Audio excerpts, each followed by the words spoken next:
Hello, friends. Today we shall read something about preposition.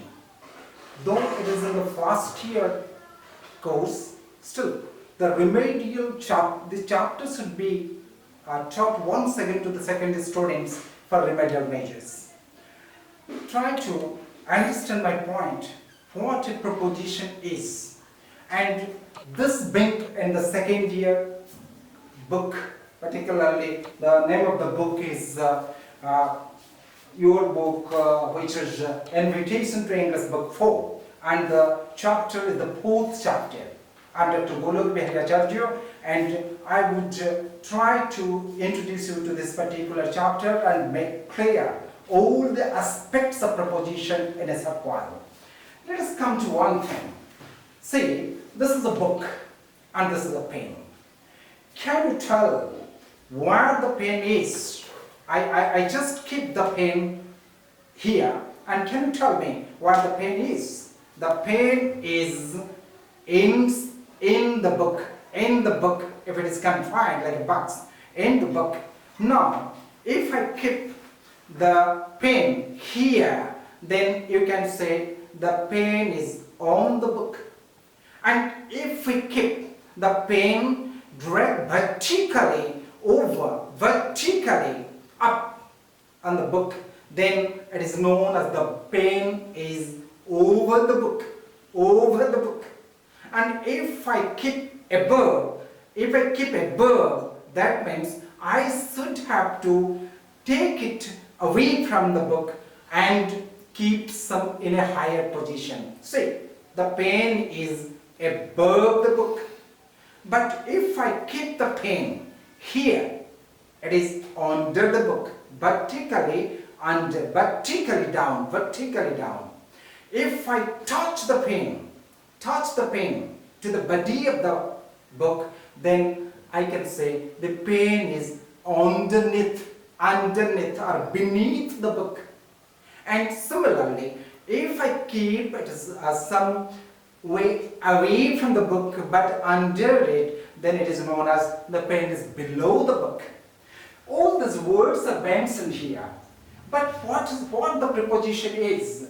The preposition is a word that builds a relationship between two words of a sentence. The pen and the book are related. As per their position, they are related. And usually, these words are kept before the noun or the noun phrase. The noun part particularly, the noun phrase. So, the book is a noun, and since it is kept just before that, it is known as preposition. So, usually, a preposition is a word which is kept, which is placed before the noun phrase or before the noun. And what happens when we talk together, when we give a name to both the parts joined together? That means over the book, in the book, on the book, under the book, underneath the book. These portions are known as prepositional phrases. What do I say? I want to synopsize. This particular word is a noun. Often we say it is a noun phrase. And these words being kept before the noun phrase are prepositions. They just establish a relationship between the book and another main word of the sentence, the pen. So what happens? These words join together beside the book, above the book, over the book, in the book, on the book, under the book, underneath the book. These are known as prepositional phrases. So what happens? A preposition, if you must have some doubt, I will just clarify it. There is a sentence, the sun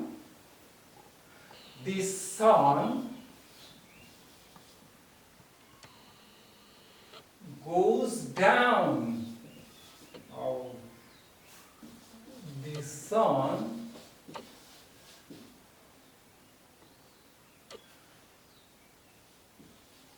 goes down. Here the word down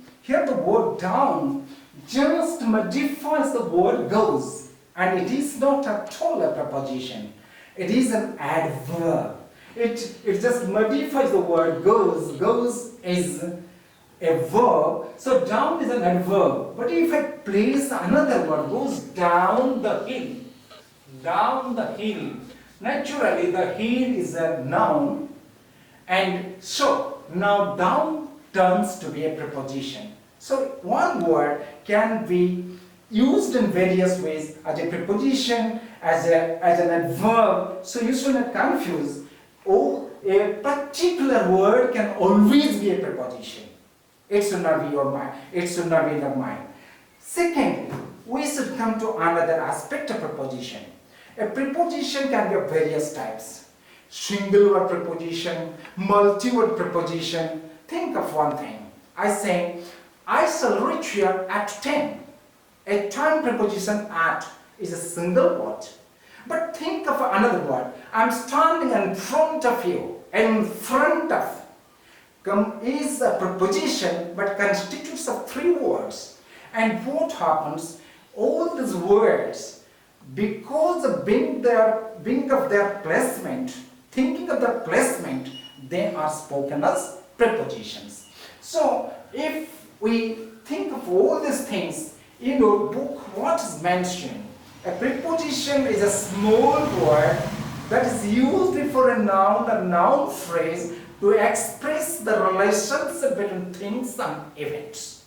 Often, they also, in some special situations, they are put at the end of sentences. We shall go to that. But thinking of one thing, what happens? How many types of prepositions are there? Some books saying you can think of one thing, prepositions of place and prepositions of time. Then prepositions of prepositions of time, prepositions of a place. Coming to some other aspects, we can think of there are prepositions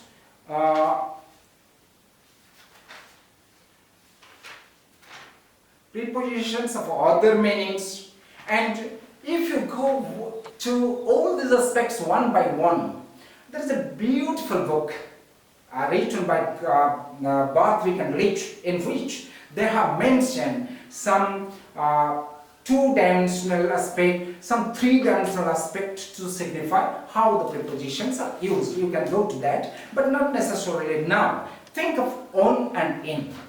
You can very well know on signifies or implies to a particular spot. What our Odia people do? They say the car is traveling on the road. Think of how well it is correct. It is never a correct sentence, because the car can stand at a particular point. So the car stands on the road. But if it travels, what happens? It travels either along the road or it travels across the road.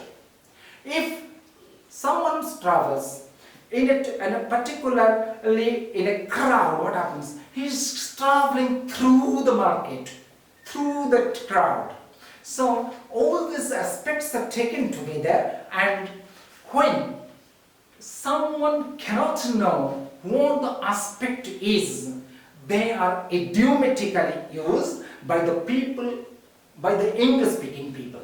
Let us accept one example, that is, I'm suffering from fever, I'm addicted to, I'm accustomed to. All these words are spoken by the English people, so not necessarily there is any rule. But when we come to prepositions of place, you see on, in, and sometimes in, at. Think of in and at. If I ask you one question, where is your father? But you are here, your house is far away, you can say, my father is at home. Because a house becomes a point. So you say, my father is at home.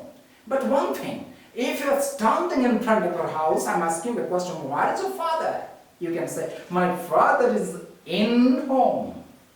See, if you are in States, in America, you can say, where is your father?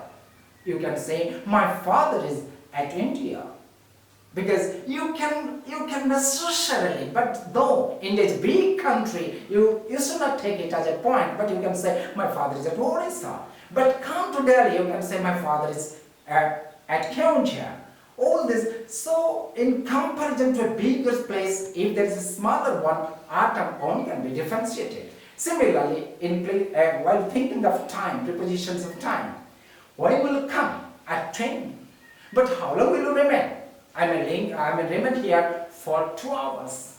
And I can, the boy slept while I was teaching. In the time of my teaching. So all these aspects should be thought of.